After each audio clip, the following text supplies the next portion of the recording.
Welcome to Seeing More of the Universe. I'm your host, Alyssa Goodman. As you hopefully know, we have several other videos in this series that give you all kinds of details about why you would want to use a software program called Glue and what exactly Glue does. But I thought I would just give you a really quick demo of 5 steps to a discovery using Glue. This particular demonstration was prepared for a group of astronomers interested in star formation in the interstellar medium. And in particular, there's some beautiful new data from the ALMA telescope that shows you a wispy veil of emission around a little clump of dense gas. Let me show you in just a few minutes how you can use the data to see that. Okay, so we're going to just have 5 steps. We're going to glue 2 data sets from 2 different kinds of molecular tracers in the interstellar medium to each other. We're going to drag them to visualize them just onto the canvas. We're going to inspect the cubes, the data cubes, with simple 2D slider views. We're going to adjust the color so that when we combine them, they'll make more sense. And then we will look at the cubes in 3D. And okay, as a bonus, we'll actually compare what we see in a volume visualization made with Glue with more traditional views and sliders. I would like to thank my colleague Yorma Harju for lending me these data, and I will remind you that you can get the software Glue at glueviz.org. So now let's get started. First step.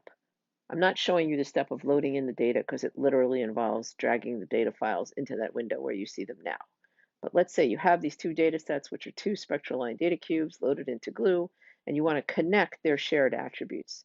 So you open this link data window, you click on the 2 datasets, you find their shared attributes, which in this case are just simple coordinates, right ascension and declination, and you glue them together. That's it. So now those 2 datasets know about each other. And if you'd like to visualize them as a series of just 2D channel maps, it's very simple.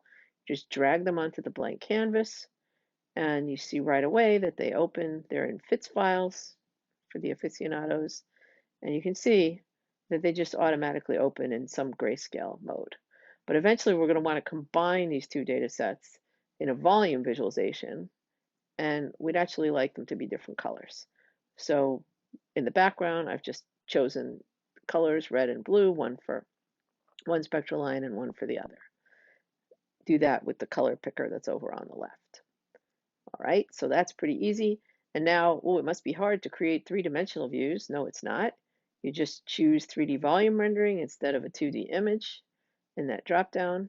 And you start with a not great looking volume rendering, but you adjust a few things, you stretch a few axes, you change a few limits. It's not too bad. Okay. So now let's take the other data set, the one that we colored blue, and put it in the same volume visualization window. And you see right away that there's an offset between the blue emission and the red emission. And if you look carefully, actually the red emission is just wispy veil outside of the blue emission. Next is where I'm going to hurt the feelings of some of my astronomy colleagues who really like rainbows. On the left-hand side, you'll see how these data would normally be presented. They would be presented side by side in 2 of these channel maps, and you would have to use your imagination to understand, first of all, really what the intensity scale in that rainbow map means, and then worse, to understand how the 2 data cubes fit together.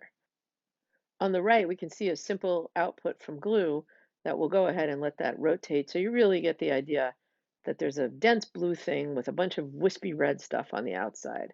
And I'm sorry, but I pretty much could not have figured out that result from the 2 rainbow maps on the left. Just for fun, let me show you what this actually means astrophysically.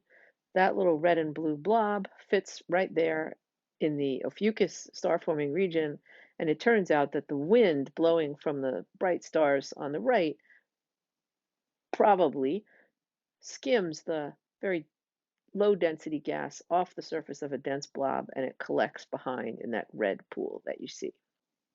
What's important for our purposes today, though, is to appreciate how much better that display is than what a standard astrophysical image, even a moving image, would offer. And that it took about 4 minutes to make it. So I hope you enjoyed that and that you have joined us or will join us for the rest of our Seeing More of the Universe series. Thanks a lot.